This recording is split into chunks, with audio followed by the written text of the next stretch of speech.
calling sweeps. Like the run plays that were called, I thought were awful. How about running some draws straight at them? If they want to get upfield, run out, let them go upfield, and you run draws right at them. I thought Kyle Shanahan was awful in his play calling. The sweeps weren't there. Here's one other fun play I'll tell you to go back and watch. Remember after the interception, I went back and watched this whole thing again. After the interception to start the second half, and then remember there was no gain, and then on third down they got sacked, and Hoyer took a horrible sack. I mean, he should have thrown the ball away. Ryan Seymour, and by the way, he's your center in case anyone didn't know. Ryan, right? That's what the R stands for. That's right. Like, seriously, a bullfighter worse than him on that yesterday. Olayed it. Olay, man, he's like not even on the field, and that's why Brian got sacked on that, but he still should have thrown the ball away. That would have been the veteran thing to do. See, I mean, but what can I expect out of Seymour? You think he thought he woke up yesterday and go, I'm playing today? No way. And then Kyle Williams and Darius lines up over you? No thanks. What do you got? What's next? All right, we got the Browns receivers. Josh Gordon, 7 catches for 75 yards, 13 targets, though. Miles Austin actually led the Browns in receiving with 86 yards. Just start with Kenny. Kenny, go, F. Nobody made a play. They're running the wrong routes, Josh Gordon, and you're targeting him 13 times, and you're not on the same page with the all-pro wide receiver. Nobody made a big play yesterday. They scored 1 touchdown in garbage time, and it was your quarterback scrambling, and that's the only touchdown that you had yesterday. Yeah, Hoyer didn't play well. He missed some receivers. But still, you got to find a way to get open. You got to help your quarterback out. Nobody made a play yesterday. They scored 10 points. I give them an F. I'm with him. I gave him a D, but I could have went with an F. They didn't make plays. They didn't help out. And Josh Gordon isn't helping this offense. And you guys already know how I feel. I feel like he's been a detriment to the offense more than he's helped. And I think Kyle Shanahan plays into that. Run the same darn offense. If he gets 4 targets, he gets 4 targets. What? Hey, can you put that back up on the screen? I think I thought I gave him a. You gave him a D+. Oh, D+. I gave them the plus because I thought about driving around with Josh Gordon and his brother for a little bit. I don't know why I gave the D. I'll be honest. I don't know why I gave the D+. They were brutal yesterday, too. Here's the problem I have with the wide Miles receivers. Austin. That got him the plus. Which one? The Miles Austin hurdle got him the All right, so I'll give you the Miles Austin. God bless Miles Austin. But meanwhile, he's in the hospital. He's in the hospital because he got hit in the kidney. Here's the problem I have with the wide receivers right now. That last week I said that with Josh Gordon back, it's going to open things up for other wide receivers. They didn't take advantage of that yesterday. I don't know if that's on the wide receivers. The quarterback's got to throw it to him, right? I know, but it's like you forget about everybody else. I think Kyle Shanahan has been as bad as Brian Hoyer the last 2 weeks. I think the offense, he has lost track of who they are and what they are. I do. Tim. I gave him a C, and simply for the fact that I don't think that other guys are getting the opportunities to make plays. And Dre, I agree with you with the play calling. I think they're trying to force feed Josh a little bit too much and trying to get those big plays in the offense. And I think that they're forgetting about guys like Hawkins working in the slot. Guys like that can make plays for you. And I think that as a result of play calling, Brian's forcing the football to Josh a little bit too much and not trying to spread the football around. I think they can be a little more balanced. Than they have been the last couple of weeks, and but I think it's just it's too much, Josh. Too much try to get the big play in this offense right now instead of what they were doing earlier in the season is running the football, spreading the field out, and getting all the receivers involved. Next, Eric the referee, because I don't want to stay past 8:30. Keep going. We got too many commercials to get in. Browns defense, they forced 2 more turnovers. What do you think? I'll go quick on this. I mean, Buffalo was 0 for 13. Kenny don't care. They were 0 for 13 on third down. And then the only time that it really mattered when Manziel came in and gave him the spark, the defense was exhausted by that point in the game. Considering what they're going through injury-wise, they played their rear ends off until the game was basically over. The other thing is Joe Hayden looked like a Pro Bowler yesterday. Sammy Watkins had no impact on the game. Tim, say something nice about the defense. The defense was awesome yesterday. I mean, they played well enough to win the football game. You only allow, 2 conversions on third down for the entire game. Joe Hayden, as you said, was awesome in that football game. They played well enough to win it. They were just put in too many bad positions by the offense and those turnovers. Kenny, F. Well, I'll hold this Post-it note up. I wrote a note down here. Everybody but Joe Hayden. Okay, gets it for me because Joe Hayden had an interception. He limited Watkins yesterday, had a blocked field goal, so he doesn't get the F. But you know what? In a game like that, it's 3-0 at halftime. Yeah, but you're playing against Kyle Orton. Let's be honest, guys. It's Kyle frickin' Orton. This guy shouldn't even be in the league, in my opinion. I don't know how they're getting it done. Smoke and mirrors up there, but it's Kyle Orton. I was expecting at least a pick six for a touchdown against Kyle Orton. I was expecting them to give the offense the ball in a short field with an opportunity, to punch one in and gain some momentum. And when your quarterback's struggling, you've got to come up and make plays like that. And I didn't see it yesterday. Granted, they're a little bit banged up, so maybe you know what? F+. How's that? Oh, that was nice of you. That was so sweet. They used to call those P's at Cleveland Heights. God, I'm it means glad that you worked as hard as you possibly could, but couldn't get the concept, so we'll give you credit. Glad he's got a radio show back, because if we had to send him to be a professor somewhere, kids would be quitting school, man. No kidding. Next, what do you got next? All right, last question. Who do you start at quarterback? Not who you think will. Who do you start? Kenny. I'm dead serious. I pick a guy who's not alive anymore, so. Kenny, Brian Hoyer, that's who you're starting? I would start Brian Hoyer. Do I think they're going to start Brian Hoyer? I'm not so sure. But for me, 7-5, you're still in the playoff race. He's had this team the entire year. This will be the third game back with Josh Gordon. You hope that somehow, some way, they can get on the same page. And you guys brought up a good point. We can sit here and blame Hoyer for 5 interceptions in the last 2 games, but the play calling hasn't been exactly, top-notch either. So I think it's a combination of Kyle Shanahan, Hoyer, and Josh Gordon all getting on the same page, and yes, getting back to who they were. Run first, run the ball, play action off the run. Don't force it into Josh Gordon. Mix him in with everybody else instead of trying to feature him. So I would go with Hoyer, but I don't know if they're going to. Tim, you should have started Andre Knott, but you decided to start Brian Hoyer. I appreciate that. I'm ready to play, man. I know, baby. I can go. I'll take Brian Hoyer for now, too. It's too early to give up on Brian. The guy's won 7 games this year, and you have these 2 home games, as we talked about, coming up, and you got Andrew Luck coming into town. You know you're going to have to score some points. I trust Brian Hoyer to go out and put points on the board, even though he's played poorly. I think I give him one more chance to get this thing righted. If you want to play Johnny Manziel during the game, bring him in. If the offense stalls, that's fine. But I don't think you put all that pressure on a rookie quarterback in the middle of a playoff run this deep into the season. All right. Forget about the Browns, Tim. We were watching the end of the Arizona game with Jamel White yesterday. I was like, seriously, Tim should call Bruce Arians because Drew Stanton was struggling yesterday. I said Tim because we were talking about the Browns never change. You know what I mean? Brian Hoyer should start the game, and I felt that way when Tim was here. Kenny felt that way when Tim was here. But everything from the outside changed what happened, and we saw what happened to this team. They should stick with Brian Hoyer, but I have a feeling, and I told you last night, and I'll say it again now, I think the decision's already made, guys. I think Johnny Manziel will start that game, and I think he starts the rest of the season. I think there's people in the upper management that want to know what they have in Johnny Manziel. And look, it makes their decision free agency-wise easier, too, if they do it right now. I was just joking around because you were joking around. That's why I wrote down the calendar. I think that if you're ready to move forward and start thinking about next season, you start Johnny Manziel and let him finish this thing. There's no reason to go back to Brian Hoyer. If you're ready to move forward with Manziel, then just do it, because I think we're all expecting it. If you still feel like you have a play for this season, you start Brian Hoyer next Sunday. And he's also on a short leash, and he's been on a short leash the whole time. But at this point, you know what? If he comes out and he starts out and he doesn't look good at all, then you go to Manziel and it's done. You fried it out. You can't keep doing it. So you can't keep going back and forth. It's like you got maybe one more time where you can go back and forth. I don't want it to be same old Brown. So either one way or another. Let's make a decision and move forward, and I think we'll all be better off for it. Either it's time for a divorce or we're going to hang on to this marriage as long as we possibly can. Is that it? You've gone. I don't know. I haven't gone through that. All right, Kenny, what do you got coming up next? What do you think on WHBC today? I have a feeling we're going to be talking about the same thing we spent the entire morning talking about, and that's Brian Hoyer versus Johnny Manziel. So I'm going to try and give some love to the Buckeyes for their win over Michigan.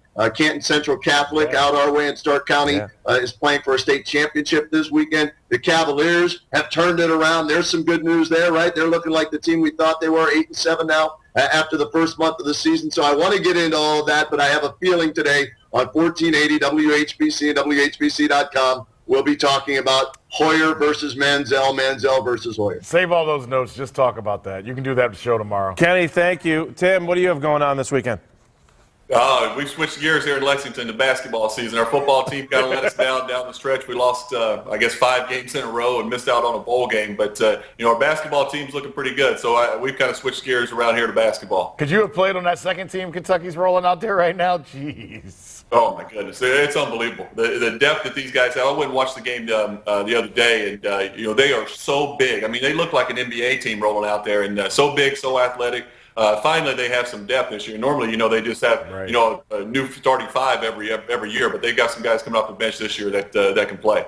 Tim, two thoughts here real quick. I never thought I would ever say that Brady Hoke would have a job at Michigan and Bo Pelini would be out at Nebraska. It's all timing. But my other point, and I just want to ask you this about college football. Do you think it's good that this playoff committee now will take injury into consideration, especially because of Ohio State? You take J.T. Barrett out of the mix on that. And now I don't know what they can possibly do for Cardale Jones on Saturday night. If they win convincingly and overwhelmingly over Wisconsin, I think Ohio State then has an argument. But naturally, if they lose, they knock themselves out. What do you think about the injury factor being involved in deciding a national champion? Yeah, it's so tough, and you hate to, punish the rest of the team because of the quarterback going down, but they're certainly going to do it. They're going to look at that quarterback position. And you got to feel so bad for Ohio State. And what a great job Urban Meyer's done this year, because you're talking about losing not only one Heisman Trophy candidate at quarterback. You've lost 2 Heisman Trophy candidate quarterbacks during this season. He's done an unbelievable job of getting those guys ready to play. And for me, I think that they're still going to be a good football team. They're going to have an opportunity to win that game against Wisconsin. It's more about, can they tackle Melvin Gordon and get him on the ground more than it is the quarterback. I think they'll be fine at quarterback. Urban Meyer will tweak that offense and allow him to make plays and not put too much on him. But to me, it's more about that Ohio State defense and can they get Gordon to the ground. Tim, have a great week. We'll talk to you next Monday. Thank you. Take care, buddy. Okay, thanks, guys. All right, let's go to Chris Fedor from Cleveland.com and from 92.3 The Fan as well. I know he's been hanging on the line. Hi, Chris. How are you? Good morning, guys. Sorry we made you wait so long there, but Tim was on a roll. I'll be honest with you. That's okay. It's Tim Couch. Are you kidding me? Hey, what are your thoughts right now after yesterday's game? Well, I thought, guys, yesterday was kind of a microcosm of how things have gone in the month of November, unfortunately. And I don't think it's necessarily a quarterback debate anymore. I think Brian Hoyer has lost his job based on the way that he's played in November. He's got 1 touchdown and 6 interceptions. In the last 4 games, he's completing 53% of his passes. The offense is dead right now. I can't think of the last game where Brian Hoyer actually played well. Cincinnati. And I think the Browns decided, hey, we need a spark. We need to put some life in this offense, because I don't think it's fair to continue to ask the running game, the offensive line, and the defense to bail out your quarterback. Your quarterback is the one that's supposed to lift everybody else, not the other way around. And I think they've been asking too much of the other areas because Brian hasn't been getting it done. No, everybody's got to do their job, Chris. You know that. The offensive line, and look, Brian Hoyer's been awful. I'm not fighting that. But the receivers have been awful. He doesn't have a tight end. They're going to change quarterbacks, and they should. But I think you're going to have some of the same problems with Manziel because of the issues at all these other places. And I don't see the issues at wide receiver. Josh Gordon can't run a right route to save his life or read that. I think the offensive coordinating's been awful. I think the running backs, going to rookie running backs, hasn't been a great idea either, to be honest. Isaiah Crowell was terrific against Atlanta. He was.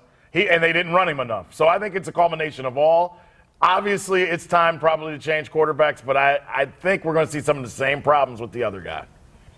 And you might, and I don't even know if it's necessarily Johnny Manziel ready to go here. I think it's more that Brian Hoyer has not shown enough recently in this month of November. You can't have a quarterback that's dead last in the NFL in completion percentage. That's his job, complete passes. Whether it's Andrew Hawkins, Miles Austin, Josh Gordon, Taylor Gabriel, find a way to complete passes. And I don't think the offensive line has been terrible recently. I thought it was bad in the second half yesterday, but that's Buffalo. Buffalo's the one of the best defenses in the NFL for a reason. So I don't think you can just continue to point the fingers at like other areas and just say, well, you know what? That's a great point, Chris. They're a great defense, and they should make plays against you, right? You just said it. Right. That's exactly right. So if they did it against the deep offensive line, they're going to do it to quarter. They've done it to other quarterbacks. That's exactly right. All right, Chris, let me just ask you this. Moving forward, if you start Brian Hoyer, fill in the blank, what does it mean for this team? If you start Brian Hoyer? Yeah, if you start Brian Hoyer on Sunday, what does that mean? That means that the Browns are going to lose. If you start Johnny Manziel on Sunday, what does that mean? It means that the offense will have the lift that it needs. And I think if you watch the game at the end yesterday, you saw an offense that had some life finally. Yeah, come on, and Chris. I think it was very, very deflating yesterday against the Buffalo Bills, especially in the third quarter. Chris, you and know I the thought game. the offense rallied around Johnny. It was a 17-point game. Buffalo called the dogs off when he came in. You know the game. It wasn't the same defense. Pettin said the same thing. I think they're going to start Manziel, and I'm curious to see him start. There's more issues than just a quarterback here. That's all I'm saying. Well, there are more issues than just the quarterback in a lot of places, though, Dre. And I think it's the quarterback's job to rise above it and try and lift everybody else around him. And I don't think Johnny Manziel is ready right now for that kind of responsibility. But I think the organization, I think some fans have seen enough of Brian Hoyer deflating this offense. I hear you, but let's not throw a parade over an 80-yard drive when they basically went to a prevent defense. All right, last question for you, It's Chris. not necessarily how he played either. It's just how the team responded around him and the different kind of life that they had with him in there. Let me ask you this question, and let's try to suck some of the emotion out of this question here too. So, ready? The fact that some Browns fans are happy today that they switched quarterbacks and not upset that they lost yesterday, does that mean same old Browns? I mean, there are people that feel like it was a win yesterday just because Manziel got on the field. See, I don't even know if it's this Brian Hoyer versus Johnny Manziel thing, guys. I think as Browns fans, we all want the same thing. We want the Browns to win. We want the Browns to get to the playoffs. But we also have our own mind and our own ideas on how they can get there. And I think that's what it comes down to.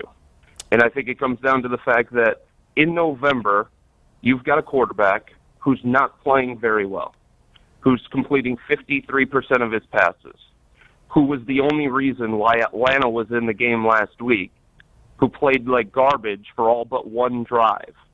And I think that's what it's about.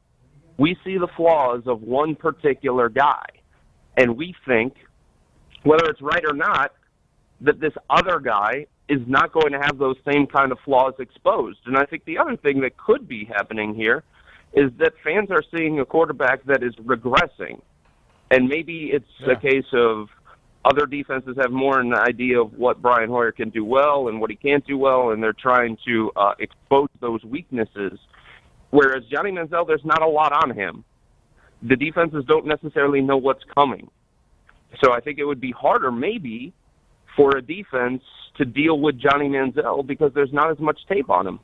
We will see. Hey, Chris, great stuff. We always appreciate your perspective, and we will talk to you next week. We'll make sure we read you every day, Cleveland.com, Plain Dealer, and always enjoy listening to you on 92.3 The Fan. Thanks, Chris. You got it, guys. All right, we'll talk to you soon. Chris makes great points. He always does. Yeah, all right, the thing is, though, I haven't thought they were a playoff team the whole time. Have you? No. Look, I was happy if they got to 5 wins. know. I mean, they got to 6 wins. They're better than they were last year. And that's. If they go 8-8, 9-7, this has been a great year for the Browns. Do they get to 8-8?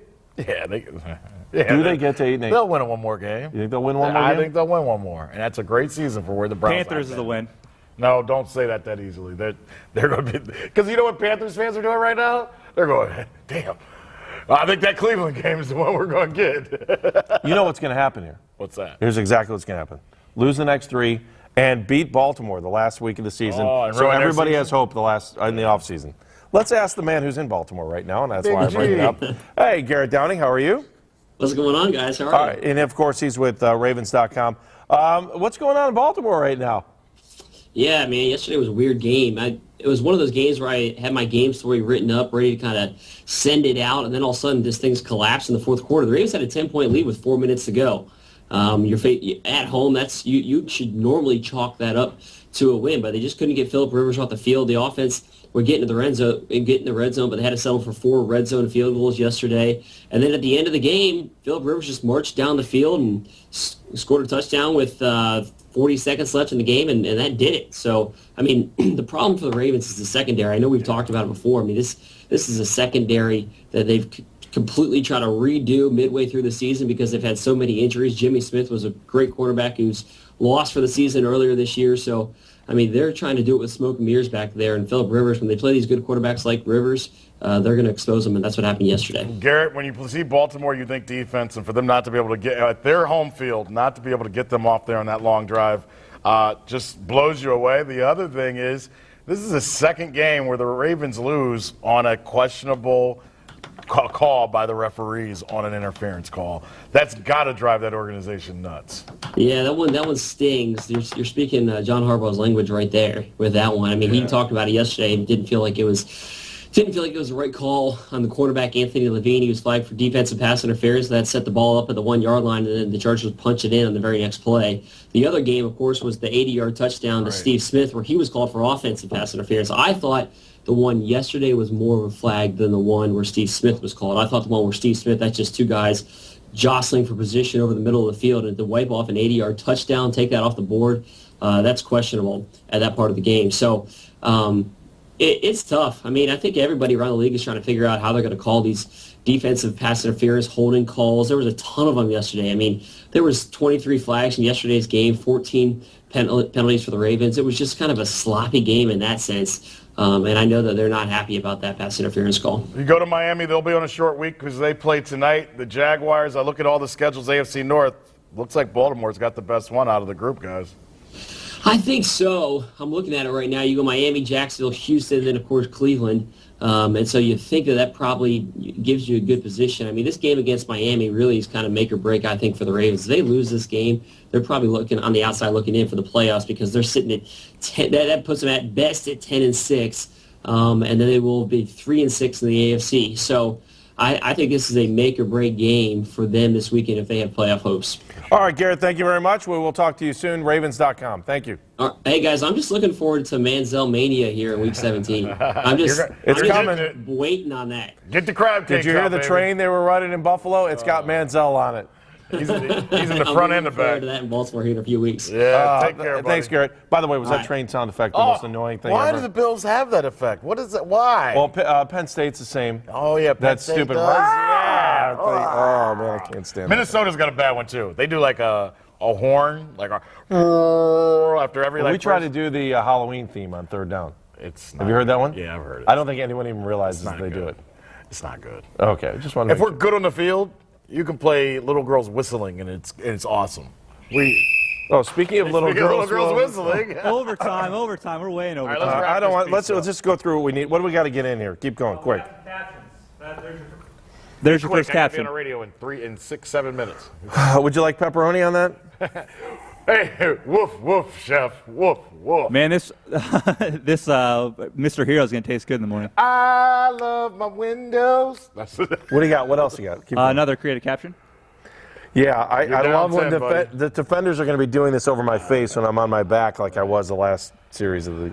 Stop it. Can my I mean, he's not going to stop it. Where's People my love it. ride? Forget it. Where's my ride? Don't hug me, bro. Those are two little hugs, right? Isn't that what they are? Don't hug me, bro. Two little hugs. What else do you got? All right, who is in your doghouse? Any Browns fan that is happy today, you're in my doghouse. You're not a Browns fan. They lost yesterday, and it was a critical game to lose. I don't give a you-know-what about who the quarterback is. They lost. If you're happy today, you're not a Browns fan. Bottom line. I'm with him. That's a great call, but also with Shanahan. I'm sticking with Shanahan. It's his job and his role to get the best out of whoever he puts out there, and I don't think he's been doing that. All right, wait, we paid a lot for this. Hang on. The Doghouse. Okay, good. All right, we got that in there. right, good What's job. next? My doghouse, Terrence West. Oh, wait a second. That's a good one. Hang Eric, on to the the football. referee, with a very special. The Doghouse. Go ahead. Hang on to the football, Terrence West, please. It's a good quality one. Look what Tiki Barber did.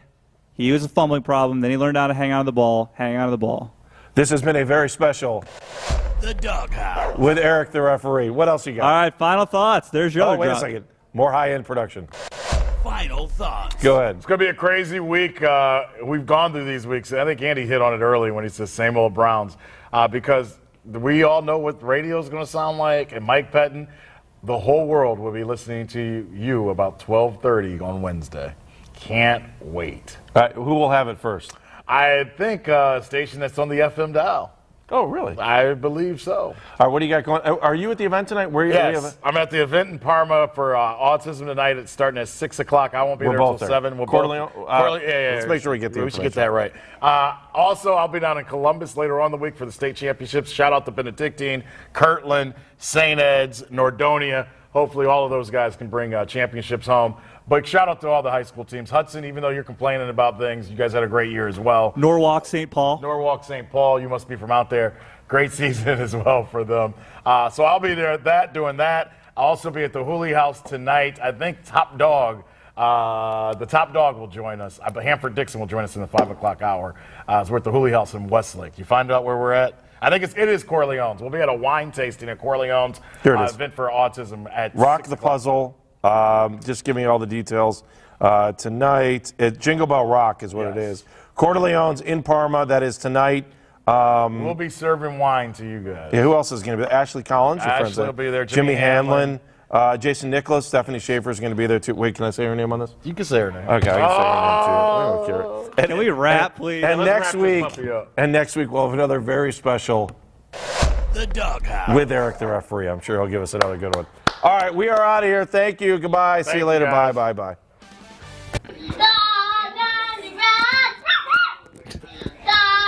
Animation.